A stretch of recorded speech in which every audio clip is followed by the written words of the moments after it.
Moving on. Co-main event: Yair Rodriguez versus Brian Ortega. Did you see that on the short? Yeah, it was just at the very start. Brian. But It made yeah, me laugh when I saw that. I think this fight is very exciting. We've got two Brian. real contenders in the featherweight division who each time that they have got to the very top have fallen short.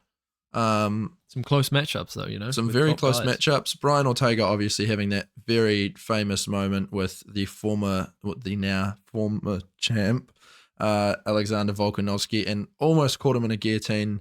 And I think, also there was another one, wasn't was it? it a Das? Triangle? He almost choked him out twice. Two really close ones, but that guillotine was the one. Oh yeah. That moment made Volk one of the greats. You know? And Yair Rodriguez more recently falling short against, again, the former champ. So In his last fight. was it his last fight? I think, yeah. I don't think he's fought since then. Okay. But yeah, they both did fall short, obviously, but they've been so close so many times. It's almost a tradition at this point for Brian Ortega to get a title shot and then just get demolished, beaten up really badly by the champ. So, you know, maybe the MMA gods are on his side in this one. I hope so. Do you want him to win? No. They've both got really exciting styles, though. That's what I like. God, yeah. Yair Rodriguez just mixes in his kicks so well. You never know what he's going to throw.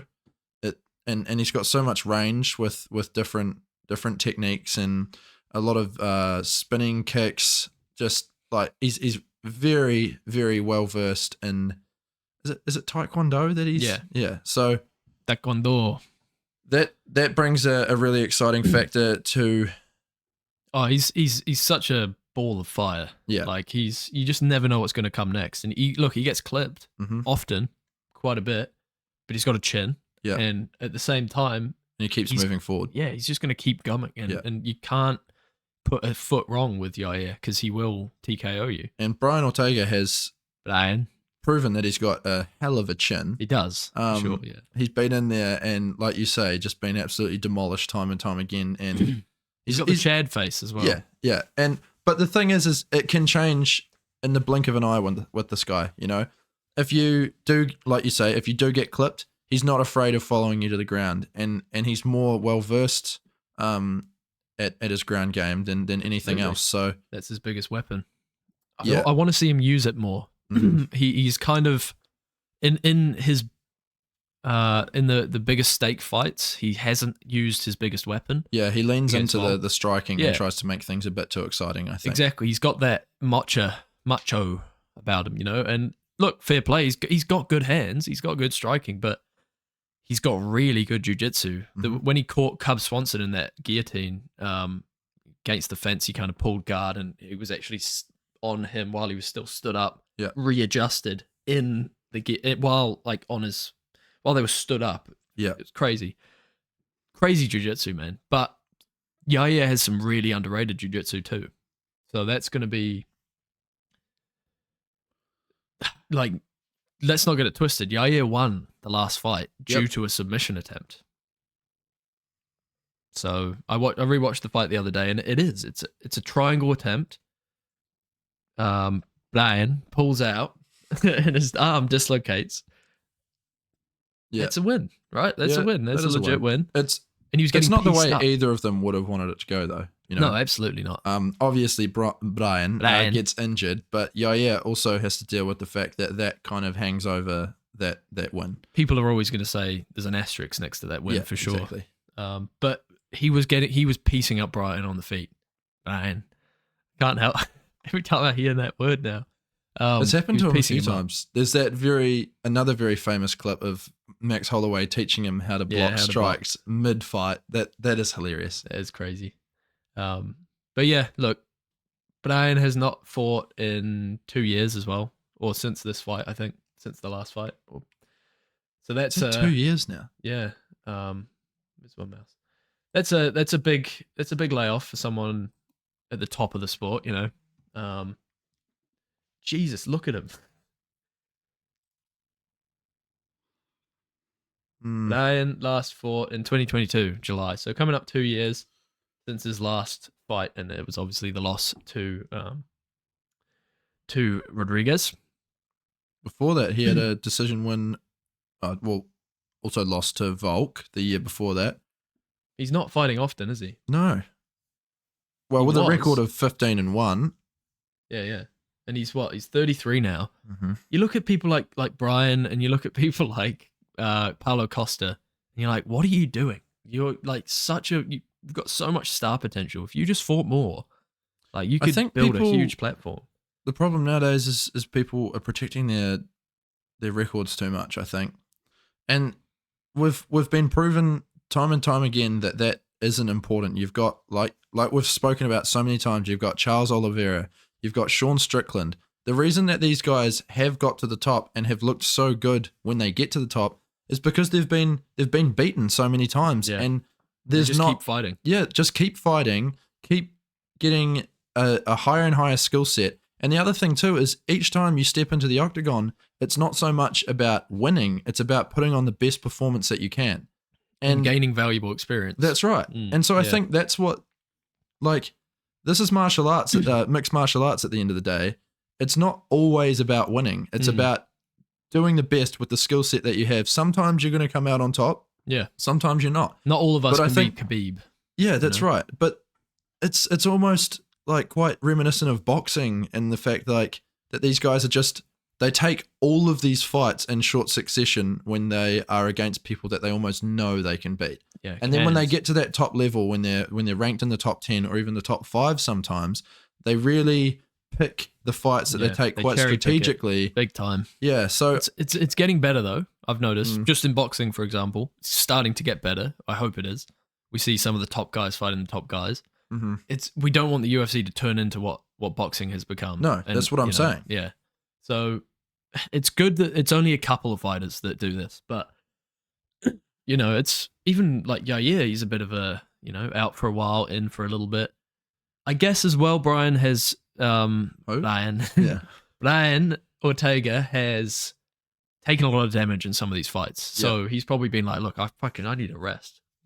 I just took 207,000 fucking strikes from Max Holloway to the head. Yeah. And he also taught me how to box. Yeah. That's good. I need to learn how to box. But who are you going with for this fight? Yair Rodriguez. So am I. Look, he's just fought more since their last fight. He fought Josh Emmett. And he that was a brilliant performance against Josh Emmett. So, there was that. And then obviously the Volk fight, he probably has learnt a lot from that fight. And now new champion that he doesn't like. He's hungry. We saw him, threaten submissions when he was on the ground last time. Brian couldn't do much to stop him. And he was piecing him up on the feet. Look, this is a textbook prediction, I think. There's the music outside. Yes, bopping too. There's some music outside, guys. I hope you can't hear it. They won't be able to hear it. You can't hear it. Even if you think you can hear it, it's in your head. It's in your head, mate. You're crazy. So yeah, what are you saying? TKO submission? It's a 3-round fight, isn't it? It is. No, yeah. Is it? I think based on what we've seen recently, these guys that come back from a bit of a long layoff, especially in these lighter divisions, never look that great. So I'm going to say Yair by 2nd round finish. I don't know if he's going to get a submission. I don't know if he's going to get a TKO or a knockout, but I think that Brian is probably going to be a little bit more washed than what people are expecting. That's just my prediction. It's hard to say, though. We haven't seen him, like you say, in about 2 years.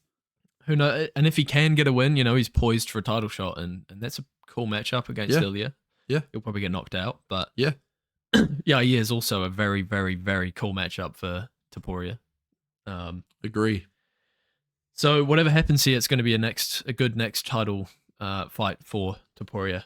Moving down the card, we have Daniel Zellhuber versus Francisco Prado. 14-1 for Zellhuber and 12-1 for Prado. So yeah, like we say, very young guys here. We've got Zellhuber at 24 years of age, and Prado at 21. A combined age of Jim Miller. Yeah. Jesus. We've also got Yoel Romero fighting this weekend. That just reminded me. Yeah. Not on this, obviously, in Bellator. No, in PFL versus Bellator's card. Oh, that's right. Something Is we it can on have a this chat weekend? about. I think so, yeah. Well, they weighed in yesterday, I think. Could be today. Is it the whole champion versus champion? Oh, No marketing. no marketing. We'll have a Hello. Hello. How much did you buy Bellator for? You can't even afford to fucking market these fights. What is wrong with them? A lot. What are they doing, man? Apparently Francis Who's is going to buying fight. this? What, this weekend?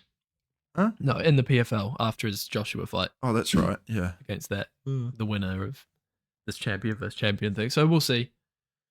Anyway, Prado has he's lost once in the UFC to Jamie Malaki of all people. Malaki's a decent fighter, Very much tough so. to finish off. Aussie. Tough fella. Then he got a TKO versus Otman Azdakar. Azaitar. That's not a bad win. You know, he's looking okay. He's looking all right. He's up against Zellhuber, who's, slightly more experienced. Does have the reach advantage by 20 centimeters. It's huge. Much taller as well by 7 centimeters. So that's a big factor. Zellhuber's obviously the Mexican. He's a Mexican fighter. Golden boy. He's had a couple of wins in the UFC, fighting Orlando Venata. That's a tough one to get a win over. He beat Galagos. I'm going with Zellhuber for this one. I'm telling you. I'm going with Zellhuber by decision. I'm gonna say a decision also. Both these guys not with the most insane knockout power. Obviously, Prado got a TKO in his last win. But if I was a betting man, I'd be putting my money on Zellhuber by You're decision. not a betting man. I'm not. Neither. Right. Squidward. We've got Squidward versus Ricky Turcios. Rojas Jr. obviously bounced back from his first loss of his career well. That loss that he took to J-Rod, whatever his name was, it's got to have an asterisk by it because the guy did miss weight. Right. And this guy then went on and miss weight in his next fight as well against Cameron Simon, which isn't a good look for someone. No, not really. Not at all. We'll pull up his record. Christian Rodriguez, C-Rod, that's what he calls himself. He did miss weight, so, not good, and then he missed weight in the next one. I call myself Big Rod. Big Rod, okay. Ricky Turquoise. Turquoise. Pretty, he likes to call himself. Ricky Pretty Turquoise. He, so I think he was in the Ultimate Fighter, and I think he lost in the final, potentially. I can't exactly remember. I will be able to see. Yeah, so the Ultimate Fighter back in 2021, I watched the fight that he won on the final. I think I might have seen the 25-minute highlight reel of that 2021. Yeah. Those YouTube videos. I do. Yeah. This guy's pretty good. Mm-hmm. Do I think he can beat Rojas Jr., who is hungry, young, very strong, young, good grappling, 19 years of age. Is he the youngest fighter in the UFC currently? He is, yeah. So, I can't see Rojas not getting it done. I think that Turquoise is a bit of a bit time fighter. He's not super there to try and win a belt. He just enjoys fighting. Mm-hmm. And a guy like Raul Rojas Jr., as much of a meme as he is hungry and he's passionate and he's so young and he's an athlete. Obviously, he learns very quickly. Yep. I just don't see him getting beaten in this one. I think he's going to get a submission early. I'd like to see it. So I would. I'm going to say round 1. Wow. Round 1 sub. Because this guy gets at it, Raul Rojas Jr., and he gets at it quick. And he's got a bit of a gas tank on him too. He does. The one fight that he did lose, he gassed out Yeah. roundish, but he was going too hard that Yeah. fight. He was just going too hard. And he's that's young, just like you say. He's got a lot to learn. Mm. And I think gassing out in that third round after you've just literally you've been 7 fights at that stage without a loss and just looked so dominant and doing it every time. Mm-hmm. Of course, you're just going to unload everything in the first 2 rounds, expecting to finish the guy. Yeah. When you're 18 years old at the time or whatever he was. Exactly. So I think he would have hopefully learned from that. Come in there, and if it does make it to the third round, I think we'll be seeing a much fresher guy. I agree. Absolutely agree. And we've got to remember, John Jones had 1 loss on his record before he won the belt. It's pumping down there right now. I just want to say it's across the road. They're probably always bloody meddling in music and having a bit of maybe a pre-drinks for the old Electric Avenue that's on this weekend. There's a festival in Christchurch this weekend. We will not be going. What a waste! $200 for a day. Yeah, I know. I went. To you could watch Combat Corner for free for a whole day. We've got 30 hours of the stuff. Hello, I'd say about 31, considering that 31. Christmas episode. Yeah, the Christmas episode, and we've got our top 10s. God, you guys are slacking. We treat you guys so well. Honestly. We don't ask for anything in return. Nothing, just your love. Please like and subscribe. Yeah, give us money as well. Anyway, moving on down the card. So we both think Raul Rajos is going to win that one. No. All right. What's your call? Decision, submission, TKO? Second round, ground and pound. Oh, that's a good call. Thanks. I like that. I'll stick to my first round sub. Yeah, of course you will. I need to keep going with my heart. Just going with what I think's going to happen. Last time I made some silly decisions. I went with my heart. I guess Jeff Neal. And you didn't post a little Instagram post on who won the... I forgot. All right. I was too depressed. It was me. That. It was me. It was I. It was I. It was me. Don't listen to him. There's no proof. Anyway, so Yasmin Jauregui versus Sam Hughes. Sam Hughes, 8-5. Yasmin is 10-1. That is going to be a Yasmin walkthrough. Decision? Absolutely. Okay. I mean, look. Woman's strawweight. Decision. Yep. We'll have a look at Yasmin, though. We'll see what she's been doing. I think we both... 24 years of age. Sam Hughes, 8-5 at 31 years of age. Interesting stuff. So she lost her last fight via TKO. So she's going to be coming back with a hunger. I watched that fight. She was the favorite and she got beat. I remember that.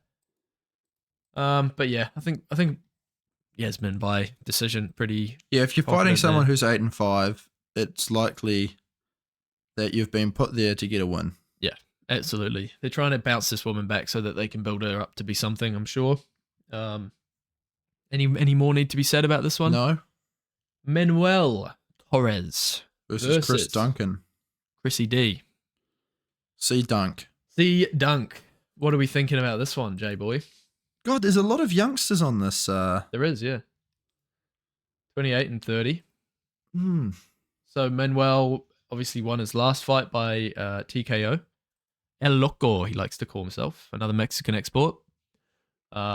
Export. Yeah.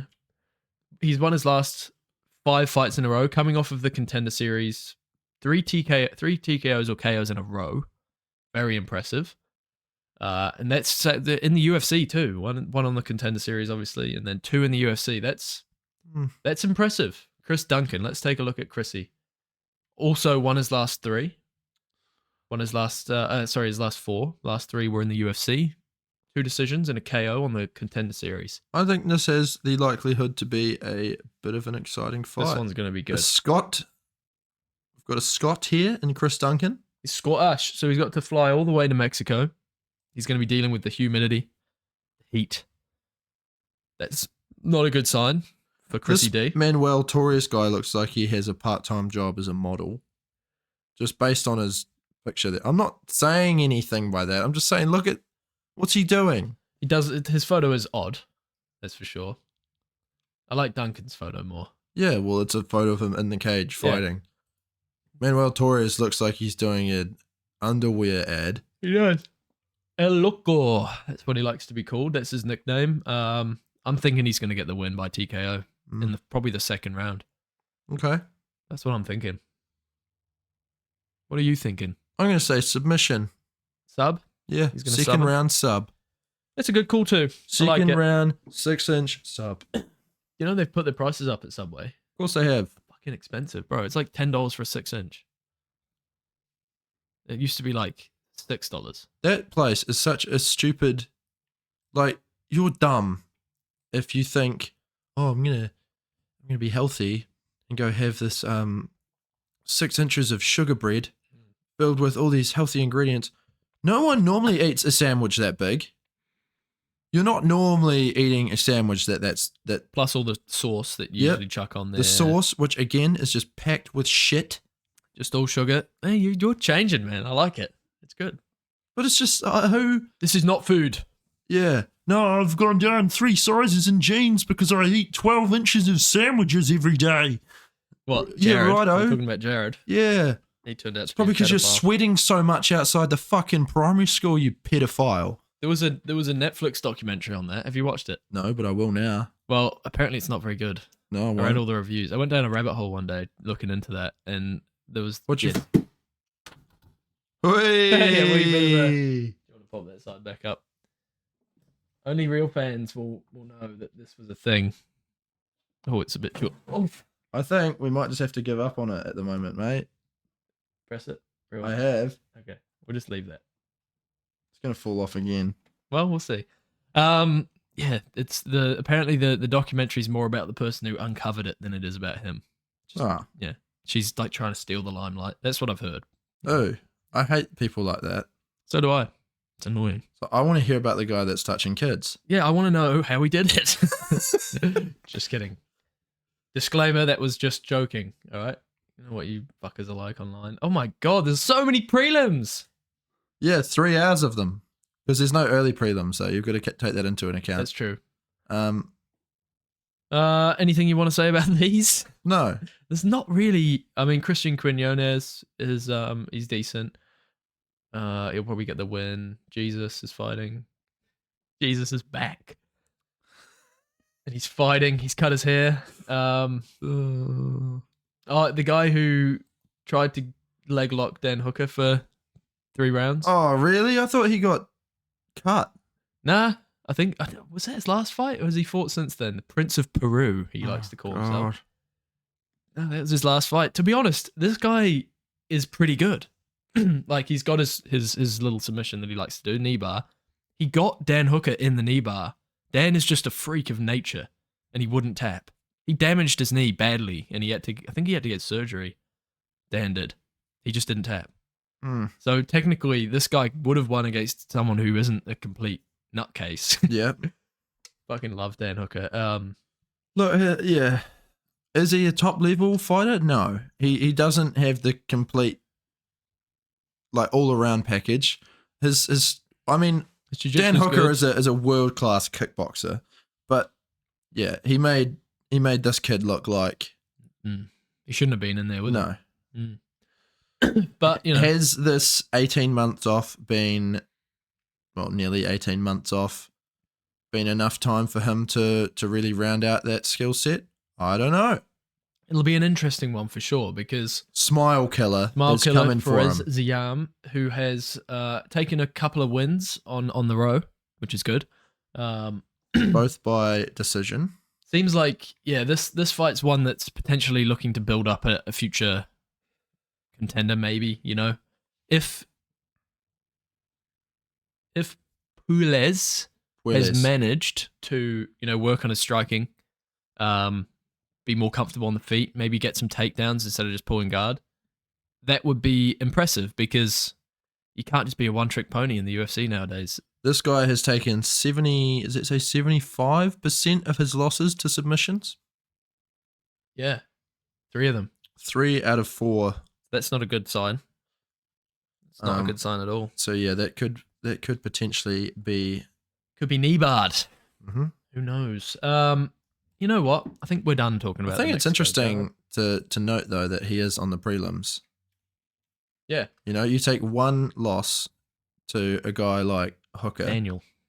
who would have propelled you into the top 15 at the time. Now you're on the prelims fighting some random. Before that, he had a win over Clay Guida, who although is old and past his prime, is no slouch. Still kicking. He's still kicking. Still burping. Still burping. Yeah, no, it's your career can go downhill very quickly if you let it. Yep. Obviously he took a lot of time off, and let's be real, that fight with Hooker did expose him big time. Yeah. So it's like he kept sitting down and pulling guard just because Dan Hooker's striking was too good. And it was quite a, like, I think the fight didn't even get stopped. It just got called off. He kind of gave up. Yeah, he just gave up, and that is, no, you can't be doing that. Not in the UFC. Not at the top level. No. Against a guy like Dan, you need to have more skills than that. And look, Dan has rebounded to beat like the likes of Jalen Turner, which is big. It's huge. And even if you are losing a fight, you need to still be putting it all on the line. Yeah. Giving it everything you've got to win, not just like, oh, my one thing that I always do isn't working. Now I'm just going to sit on my ass and kind of do this whole butt shuffle thing around the octagon.